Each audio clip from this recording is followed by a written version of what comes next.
लिज़ोना को कहकर मैंने सरदार को चलने का इशारा किया। प्लीज़ ईशान, बैठे ना, मेरे बेड पर बैठ जाएं या ये कुर्सियां ले लें। लिज़ोना ने एक कोने में पड़ी हुई 2 कुर्सियों की जानिब इशारा किया।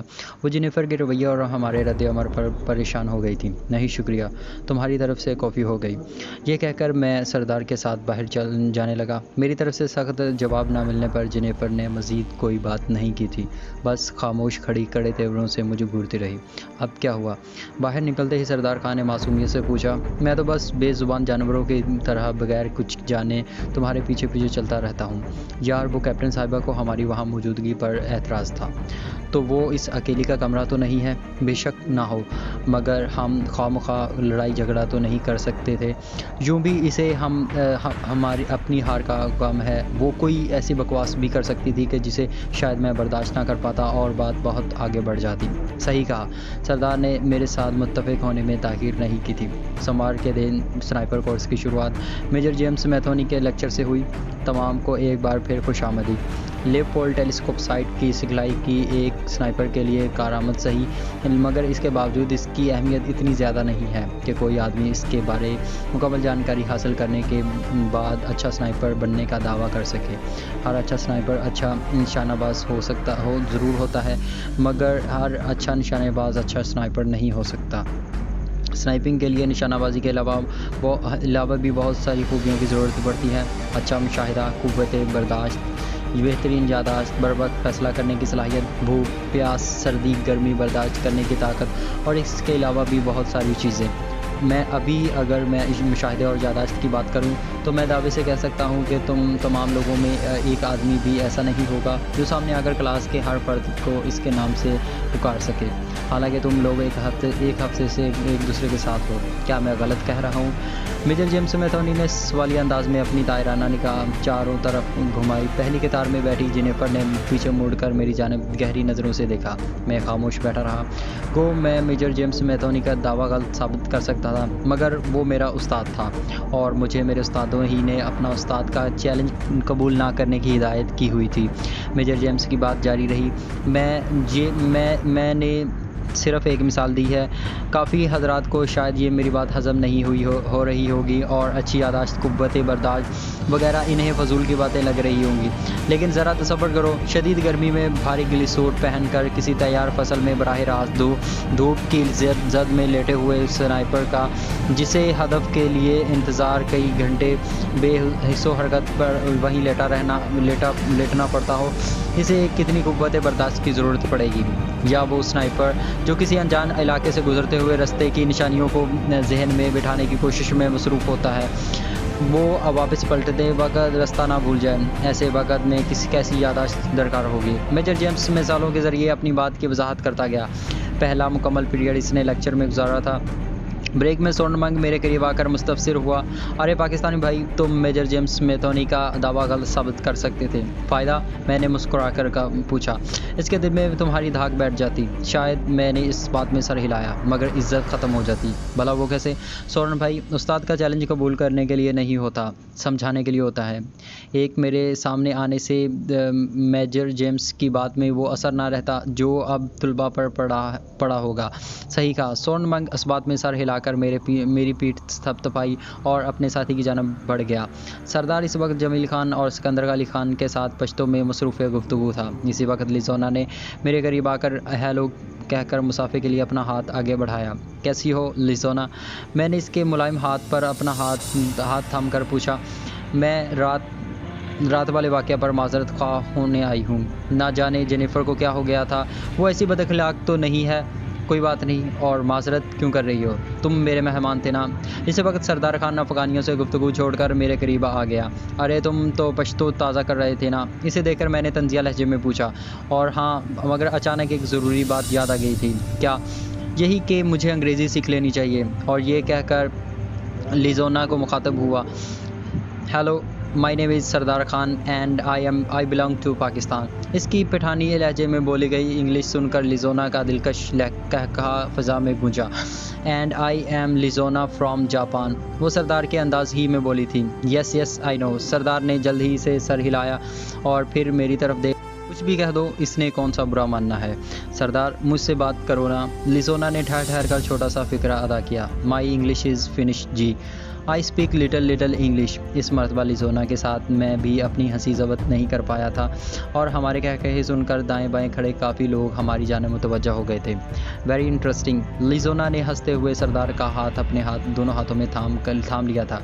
थैंक यू कहकर वो मुझे मुखातिब हुआ।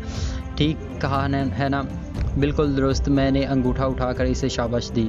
इसी वक्त ब्रेक ख़त्म होने की घंटी बजी और हम क्लासरूम की जाने बढ़ गए। टी ब्रेक के वक्त भी लिजोना सरदार खान को ढूंढते हुए हमारे करीब आ गई थी। सरदार मुझसे छोटे छोटे इंग्लिश के फ़िक्रे पूछकर इससे गपशप करने लगा। खुद जापानियों की इंग्लिश भी इतनी फसीह नहीं होती, मगर लिजोना को इंग्लिश में काफ़ी अबूर हासिल था। वो सरदार खान की ज़ात में भी दिलचस्पी ले रही थी। टी ब्रेक करते हुए इसने सरदार खान को स्कॉच पीने की दावत दी थी, मगर सरदार ने नफ़ी में सिर हिलाया था। No Lizana, dirty thing. वो हंसी बटवाए सरदार मेरी जानिब मुड़ा। अब क्या कहूँ? मैंने अंग्रेज़ी में कहा, कह दो हमारे मज़हब में शराब पीना हराम है। चूँकि लिजोना भी हमारी बात सुन रही थी, इसलिए सरदार के दोबारा दोहराने से पहले वो मुझे मुखातिब हुई। लेकिन ज़िशान, खाने पीने की चीज़ का मकसद मज़हब से क्या ताल्लुक़ होता है भला? इस्लाम एक मुकम्मल ज़ाब्ता हयात है और एक मुसलमान के लिए सिर्फ़ इबादत करना ज़रूरी नहीं होता, बल्कि हर काम में मज़हब से पूछ कर कदम उठाना होता है। इसने दिलचस्पी से पूछा, तो क्या तुम हर काम में मज़हब की मुकम्मल पैरवी करते हो? हम दोनों की हद तक तो मेरा जवाब नफ़ी में होगा। अलबत्ता हमारे मुल्क में ऐसे लाखों मुसलमान मौजूद हैं जो हर काम में मज़हब की शमूलियत को लाजिम ख्याल करते हैं। जब हर बात पर अमल नहीं करते तो शराब पीने में क्या मुज़ायका है? क्योंकि कुछ चीज़ें ऐसी हैं जिनसे खुसूसी तौर पर मना किया गया है और इनमें से शराब एक चीज़ है। यार, इसे किन बातों में लगा लिया है? सरदार शिकवा कुना हुआ। मुझे इंग्लिश सीखने दो। इंग्लिश बोलना भी मुझे आता है, मैंने तंजिया लहजे में कहा। ठीक है, मगर लिजोना की बातें मेरी समझ में ज़्यादा आती हैं। लिजोना पूछने लगी, किस बहस में पड़ गए हो? मौसूफ ने तुमसे इंग्लिश सीखनी है, इसलिए बराए मेहरबानी जनाब से मुखातिब हूँ। लिजोना को कहकर मैंने कुर्सी से टेक लगा ली, जबकि वो हंसते हुए सरदार खान की तरफ मुतवज्जह हुई और ब्रेक के खात्मे तक मुझे सरदार खान की फसीह बलीग इंग्लिश से बहरामंद होना पड़ा। पहला हफ्ता हम क्लासरूम तक महदूद रहे। इंस्ट्रक्टर्स लेक्चर के साथ मुख्तलिफ वीडियोज़ दिखाकर हमें स्नाइपिंग से मुतल्लिक़ ज़्यादा से ज़्यादा आगाही देते रहे। इसके बावजूद कि हम दोनों अमली तौर पर भी स्नाइपिंग कर चुके थे, वहाँ बहुत कुछ सीखने को मिल रहा था। हमें जदीद स्नाइपर राइफलों को देखने, समझने और इस्तेमाल करने का मौका मिला। मुख्तलिफ ममालिक के गिली सूटों को देखने और पहनने का मौका मिला। सरकशों और बागियों के ख़िलाफ़ कार्रवाइयों में हमें ऐसा एमुनिशन मुहैया किया गया था जैसे पेंट एमुनिशन कहते थे। नरम प्लास्टिक के बुलेट में सफ़ेद रंग का पेन भरकर तांबे के केस में फिट किया गया था। यूँ के फायर होने के बाद गोली जिस जगह पर भी लगती सुर्ख रंग का निशान छोड़ जाती। इस एमुनिशन को फायर करने के लिए नकल मुताबिक असल स्नाइपर राइफलें भी मौजूद थीं। मुख्तलिफ हरकती हदफों पर हम सिर्फ असल गोलियां फायर करते, मगर मुकाबले के वक़्त या किसी अमारती इलाके में दहशत गर्दों के ख़िलाफ़ होने वाली कार्रवाई में पेंट एमुनिशन इस्तेमाल कराया जाता। इस दिन हमें सुबह नाश्ते के बाद एक राउंड देकर हमें एक अपने पर स्नाइपर के ज़मीन पर छुपने की जगह में छुप जाने का हुक्म मिला। हम जोड़ियों की शक्ल में थे। काम यह था कि हमें सारा दिन इस पट में गुजार कर हदफ का इंतज़ार करना था। हदफ किसी भी वक्त नमूदार हो सकता था। हर जोड़ी को इनके मतलूबा हदफ की निशानदही इसी वक्त की जाती। हदफ नमूदार होने के 1 मिनट के अंदर हदफ को निशाना बनाना था। खाने पीने के नाम पर हवा में मौजूद ऑक्सीजन और सब्र के घूंट ही थे। हमारी हरकत पर नज़र रखने के लिए हर पट पर एक कैमरा भी नस्ब था, जो ज़रा सी का बेकायदा हरकत को उजागर करके स्नाइपर की कारकर्दगी नंबर्स में नुमाया कमी करा सकता था। इलाका सरसब्ज़ था, इसलिए हमने पट बनाते वक्त सब्ज़े का ज़्यादा से ज़्यादा इस्तेमाल किया था। वैसे किसी ने अपनी मर्ज़ी की जोड़ी बनाने की इजाज़त नहीं दी, वरना ज़रूर मैं इतना मुस्तफ़सरदार ना होता। सरदार ने पट में जगह संभालते ही मोशगाफ़ी की। कुछ लोगों की नीयत के बारे इंस्ट्रक्टर्स को अच्छी तरह अंदाज़ा है और वो ऐसा गलत फ़ैसला कभी भी नहीं कर सकते। सरदार तुर्की बोला, मैंने तुम्हारी और जेनिफर की बात नहीं की थी कि तुम नीयत को बीच में ले आए। ये बात भी खूब कही, जबकि तुम अच्छी तरह जानते हो कि जेनिफर और मैं एक दूसरे को कितना नापसंद करते हैं। खुश फहमी है जनाब की, कैप्टन साहिबा हर वक्त तुम्हारी टो में लगी रहती है। हाँ, इसे खुदा वास्ते का बैर जो हुआ नहीं, वो चाहती है तुम इसके आगे पीछे फिरो। राजपाल और श्रीकांत कम हैं क्या? वो दोनों तो हैं ही बोंगे, कई बार लिज़ोना के इर्द गिर्द भी मंडला चुके हैं। तुम्हारा मतलब है लिज़ोना के इर्द गिर्द मंडलाने वाले बोंगे होते हैं? बस मेरे पीछे पड़े रहो। अल्फाज सरदार के होंठों पर थे कि गोली चलने की आवाज़ आई। यकीनन किसी के सामने हदफ इसका टारगेट नमूदार हो गया था। लें जी, किसी भाई का इंतज़ार तो इख्तिताम पजीर हुआ। तुम शायद भूल रहे हो कि हमने झोड़ियों में कार्रवाई करनी है। हाँ, ये तो है, सरदार ने इस बात में सर जवाब दिया। अचानक मेरे सामने पड़े मैसेज रिसीवर पर हल्की सी टोन के साथ एक मैसेज नमूदार हुआ। सरदार खान के लिए 90 डिग्री फासला 500 मीटर, सुर्ख रंग का गुब्बारा, वक़्त 1 मिनट। मैंने पट बनाते वक़्त शुमाल की सिमत के तयन के लिए एक पत्थर रख लिया था और शुमाल की सिमत इत्तेफाक से हमारी नाक की सिद में बन रही थी। मैंने फ़ौरन सरदार को मुतला किया। सरदार, पूरा दाएं तरफ 500 मीटर के फासले पर नज़र आने वाले सुर्ख गुब्बारा तुम्हारा हदफ है। तुम्हारा वक़्त शुरू है। Okay boss. बगैर किसी परेशानी के सरदार ने टेलीस्कोप साइट पर 500 मीटर की रेंज लगाई और दाएं सिमत मुड़कर दूर नज़र आने वाले गुब्बारे पर शिस्त बांध ली। हर स्नाइपर के पास फायर करने के लिए 1 मिनट का वक्त था। मेरी निगाह घड़ी पर थी। सरदार को 35 सेकंड हो गए थे। इत्मीनान से सरदार, तो तुम्हारे पास 25 मिनट बाकी हैं। इसे कहते हुए मेरी निगाह घड़ी की सेकंड्स वाली सुइयों पर थी। 15 सेकंड बगाया, 50, और इसके साथ ही सरदार ने ट्रिगर दबा दिया था। गोली चलने के धमाके के साथ मैंने दोबारा फटते देखा। शाबाश सरदार, मैंने इसे दाद देते हुए कहा, लेकिन वक़्त ज़्यादा लगा है। सरदार ने मुंह बनाया। तुम खुद कह रहे थे काफ़ी वक़्त है और अब कह रहे हो वक़्त ज़्यादा लगाया है। वो तो मैं इसलिए कह रहा था कि कहीं गोली ही मिस ना कर दो, वरना हर 5 सेकंड एक बोनस नंबर है। तो क्या जिसने पहले 5 सेकंड में निशाना बना लिया, इसे 11 बोनस नंबर मिलेंगे? बिल्कुल, मैंने इस बात में सर हिलाया। पहले क्यों नहीं बताया था हुजूर, मगर इस वक्त तुम लिज़ोना से महबूब गुफ्तगू थे। इस गरीब की बात पर कहाँ कान धरते। यार सच कहूँ तो लिज़ोना बिल्कुल चनारे बेगम की डुप्लीकेट लगती है।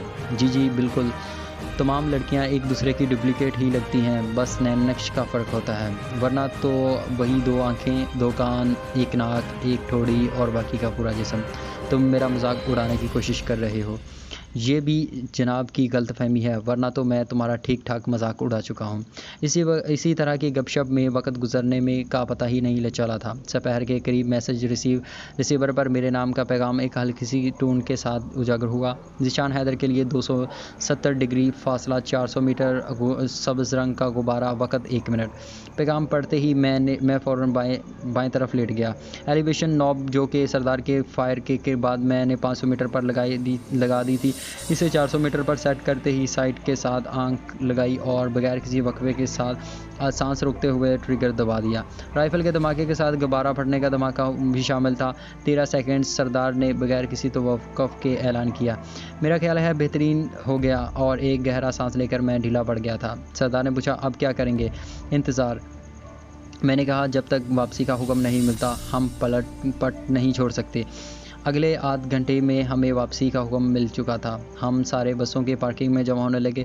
वहाँ से हमारी रिहाइश तक का 1 घंटे का सफ़र था। तमाम की गिनती पूरी होते ही हमें बसों में सवारी का हुक्म मिला। मैं बस में घुसकर शीशे की जानब बैठ गया। सरदार अभी तक सवार नहीं होने पाया था। मैं बाहर देखने लगा। इसी वक्त कोई मेरे साथ आकर बैठा। मैंने समझा सरदार है। बाहर झांकते हुए मुझे 2 गुब्बारे नज़र आए। सरदार, वो देखो, 2 गुब्बारे नज़र आ रहे हैं। यकीनन ये कुछ लोगों के नाकाम फायर का ऐलान कर रहे हैं। जवाबन दिलकश अंदाज में गला खंखारा गया। मैं चौंक कर पलटा। वो शिशदर रह गया। मेरे साथ वाली सीट पर कैप्टन जेनिफर बैठी थी। इसे देखते ही मैं बेसख्ता खड़ा हो गया था। प्लीज़ थोड़ा सा रास्ता दें, मुझे इसके साथ बैठना गवारा नहीं था। मुझे रास्ता दिए बगैर इसने हल्की सी मुस्कुराहट के साथ कहा, जी तुम्हें नहीं लगता कि हमें अब सुलह कर लेनी चाहिए? मेरा तुमसे कोई झगड़ा नहीं है कैप्टन साहिबा। बेरुखी से कहते हुए मैंने अपने घुटनों से इसके टांगों को ठोका दिया ताकि वो मेरा रास्ता छोड़ दे। अगर झगड़ा नहीं है तो फिर बैठें। इसने बेतकल्लफ़ी से मेरे बाजू को पकड़कर खींचा, मगर मैं एक झटके से बाजू छुड़ाकर इसकी टांगों के ऊपर से गुजरकर बाहर आ गया। सरदार मुझे कहीं नज़र नहीं आ रहा था। यकीनन वो किसी दूसरी बस में सवार हो गया होगा और इसमें तो शक की कोई गुंजाइश ही नहीं थी कि वो लिज़ोना के साथ था। मेरी इस हरकत का कोई भी नोटिस नहीं ले पाया था कि अभी तक तमाम लोग सीटों पर बैठ नहीं पाए थे। दाएं बाएं देखने पर मुझे सिर्फ एक सीट खाली नज़र आई थी। मुख्तसर सा स्कर्ट पहनने वाली यहूदन मुझे मुख्तसर सा स्कर्ट पहनने वाली यहूदन एंड्रिया बर्टन गली सूट में काफ़ी अजीब लग रही थी। ऑफिसर, क्या मैं आपके साथ बैठ सकता हूँ? वो लेफ्टिनेंट थी। इससे पूछे बगैर वहाँ बैठना मुझे मुनासिब नहीं लगा था। मुझे खुशी होगी मिस्टर ज़ीशान। इसने खुश दिली से सर हिलाया। शुक्रिया कहकर मैं बैठ गया। आज मैंने 7 बोनस नंबर लिए हैं। इसने खुशगवार लहजे में मुझे इत्तला पहुँचाई। वेल डन, मैंने तारीफ़ी लहजे में कहा। और तुम्हारी बड़ी ने?